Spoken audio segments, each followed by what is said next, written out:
Have you ever wondered how small businesses like Gayatri's PVC pipe manufacturing firm can access large amounts of capital to expand their operations? Today, we're diving into the world of capital markets and initial public offerings, IPOs, the tools that businesses use to raise funds and fuel their growth.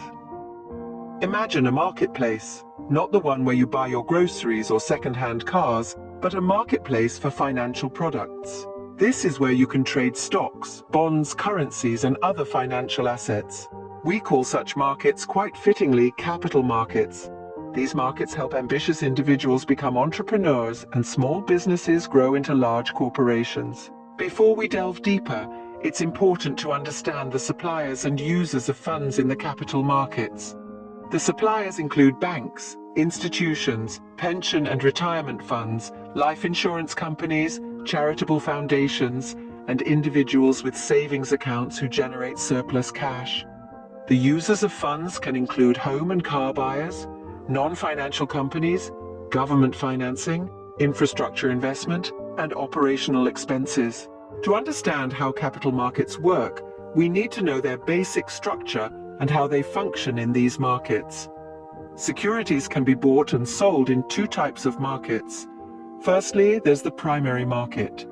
This is where newly issued shares and bonds are traded. When a company decides to issue its shares for the first time, like Gayatri's, they need to issue an initial public offering or IPO. These first stocks can only be sold in primary markets, and all issues in the primary market are under strict regulation. Primary markets help companies generate funds to grow their business. The secondary markets are where previously issued financial assets are traded.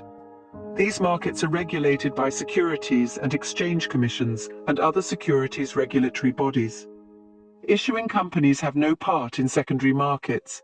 Examples include the New York Stock Exchange, NYSE, and the Bombay Stock Exchange, BSE. So, what products are available in these markets? Let's take a look. Equity shares are issued by companies to raise capital and give you ownership rights in the company. Debt instruments are offered by companies to raise funds, which can be bought by holders for a fixed return and earn interest. Debt securities do not give ownership to companies. Hybrid securities combine elements of equity and debt instruments. This financial security links two or more different financial instruments. Hybrid securities give investors a fixed or floating interest rate, and companies can pay returns in the form of interest or dividends.